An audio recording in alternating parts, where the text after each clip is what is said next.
I'm really just going to give a slight perspective on sort of the practical sides that or reflect on some of the stuff that I've come across in my time, and I think that the stuff that I've seen going through time really is pushing us faster and faster to get to this point and stop not doing things and actually do something.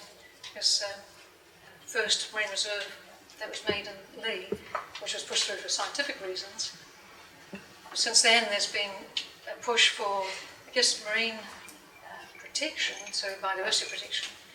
And people have had a go at doing policy, national policy, and consultation, and getting all sorts of plans out. So we've had fisheries was in charge in the early days and did an awfully good work at getting about 70 sites proposed for marine protection and good consultation around that.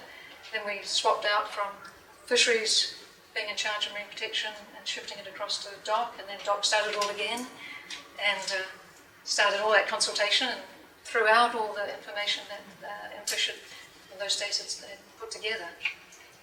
And it's just all repeated itself again and all moving in the right direction.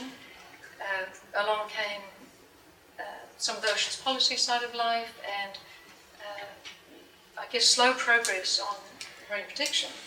And basically people saying that's all we had, we haven't had any national policy, let's start again. And so once you get into the ocean policy attempts that, which was pushed through very well with the MFE, but fell on its nose and get shifted sideways, everybody keeps on pushing with the marine reserves and marine protection. So again, they sort of, I guess, moved it to a policy, and along came a marine protected area policy.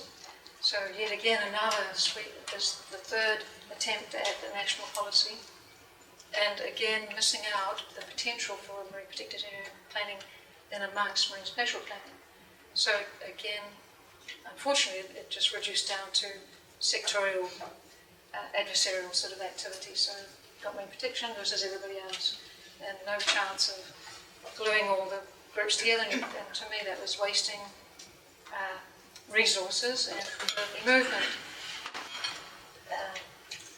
ongoing towards getting the marine protected area planning versus marine spatial planning has just sort of lost a lot of impetus. And I guess the leadership and the standards and the effort to glue all this together. And for me, the policies are now just reactive and going into isolation. So you've got a suite of the natural resource sector trying to glue things back together. It's sort of soft options. There's no back to getting that leadership to say, what do we want? What do we really need to happen? And then make that happen. So it's a lost opportunity. We're wasting time in terms of consultation. We're not really bringing in iwi and Maori perspectives as well as they should be. It's not weaving in as well. And there's some, I guess, as we all know, the pressures are building on our ecosystems, and we've got sectors moving ahead, reactive, how do we manage those? We put the EEZ legislation in, but again, a missed opportunity in terms of, well, at that time, let's have a conversation. Let's get everybody in the same room. So it still separates everybody and doesn't give a proper collegial and open dialogue going. Some of the people can't be bothered even waiting for the marine protected area policy because we've got that running at the moment, and we've had a couple of forums that have basically run through that process, but we've only got one actual official forum about to start, which is the Otago, which was announced last year. We've got 8 community groups that can't be bothered waiting, and Kaikoura has just gone through, and that's Kaikoura Marine Management Bill, so that enables people to get their strategies and their wishes through, but again in isolation. So again, it's not covering the wide suite of issues and industries and sectors that want to get in there and play. The 8 other initiatives can't be bothered waiting for either marine management, because some of them are to do with marine management and Tanya, and other sides are just marine protection. So again, it's local issues.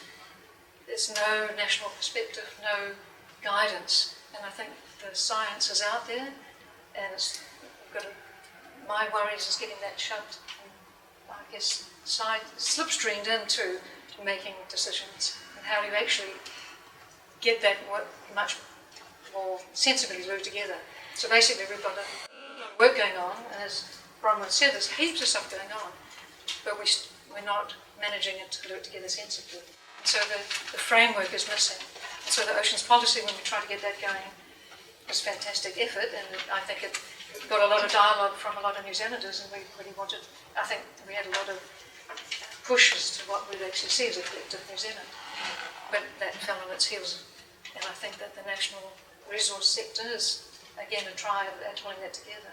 But it's still not cohesive enough to really, and I think the resources aren't there to really pull it in a strong direction and bring people together as well as it could do. Some of the, we could, because the thing to me is you're gluing national policy with local issues, and that's a real trick. This is a really complex area, and I'm really pleased that you guys are here because you're the brains of the system. But it's, to me, that's the conundrum of providing that national overview and allowing locals to make that decision. And I've seen some of the issues that are being tackled now by community groups.